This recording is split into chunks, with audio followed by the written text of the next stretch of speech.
many of you have had surgery? Chances are you are faced with a lot of anxious questions. What if there's a mistake? What if there are complications?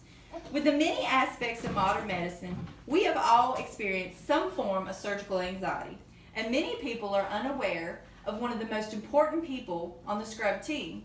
That's the surgical technologist, or called a scrub. In 2012, I graduated top of my class of surgical technologist, and I have 5 years of experience working in the scrub role. The surgical technologist is a certified, specially trained assistant to the surgeon with expert knowledge and caring uniquely for every patient by way of demonstrating values coherent with biblical scripture. I intend to put your mind at ease before your next visit to the OR. First, by giving you a brief summary of the scrub skills, then going through before, during, and after the surgery of the scrub's roles. Then I'm going to lay out the surgical technology code of ethics and how they're parallel to the values held by God in Scripture. First, let's look at the CST, the Certified Surgical Technologist.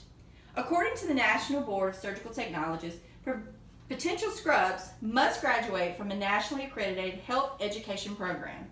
Most programs are offered in a community college or through military training, from anywhere from a 9-month vocational diploma to a 2-year college degree. They must pass a National Board Certified exam, which includes a multiple choice question test. Certification is valid for 4 years.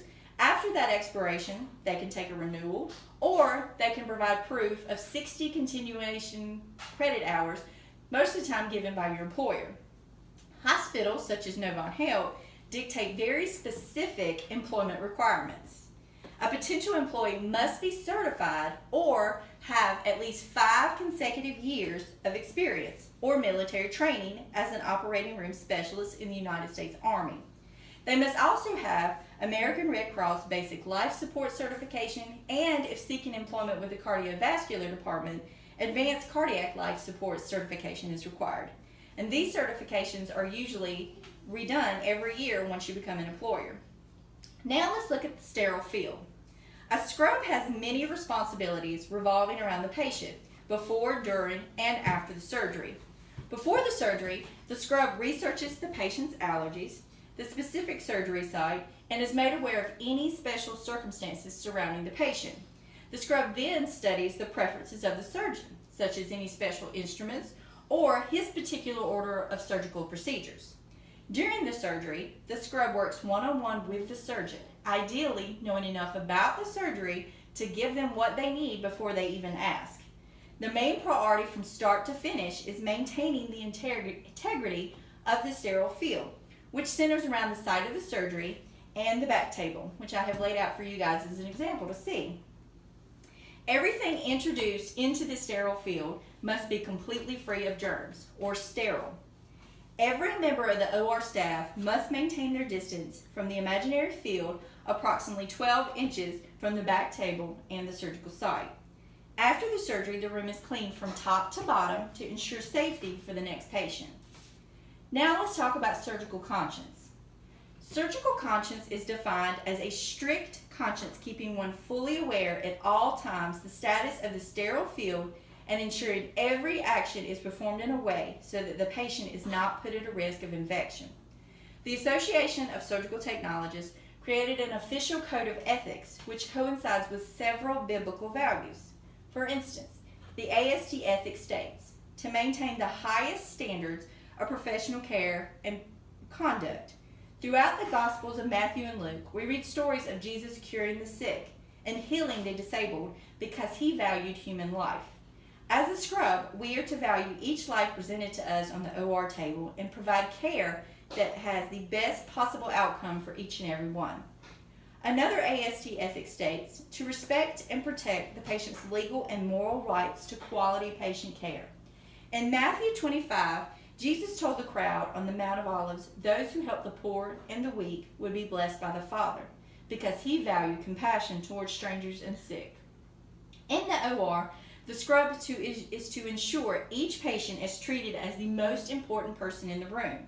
Their safety is the scrub's priority while they cannot protect themselves. And lastly, The AST ethic to always follow the principles of asepsis coincides with the godly values of honesty and impartiality. In James chapter 2, he said, no matter rich or poor, God shows no favoritism, and every person should be loved the same. And Apostle Paul told believers no one should wrong or take advantage of others. The principles of asepsis go along with surgical conscience. Every single person is to receive exceptional care, no matter their religion or their race. When protecting the patient, the scrub is to honestly assess the sterile field and act as a spokesperson for the patient in situations where their safety can be compromised. With all that being said, I hope you now understand that you are in confident, well-prepared hands when you are in the operating room. In short, we now better understand the role of the person assisting the surgeon. Examining the CST, we have learned that after they have graduated an accredited program and obtained board certification, the hospital still holds ambitious standards of them as an employee. Exploring the sterile field showed us that the scrub follows a plan of care that is specialized specifically for every patient from before to after the surgery. Lastly, discussing the surgical conscience brought us to how godly values are parallel to the AST Code of Ethics. So now, the next time you are preparing for surgery, you will have a basic knowledge of who that person is that will be working with your surgeon. Of course, your surgeon is always happy to answer any questions you may have about pre-surgery jitters. And if you're still nervous, it's okay to ask to personally meet your OR team, such as anesthesia and the OR nurse. And I personally recommend you request a meet and greet with your certified surgical technologist. And most will be glad to clarify any of the fearful unknowns of the mysterious operating room.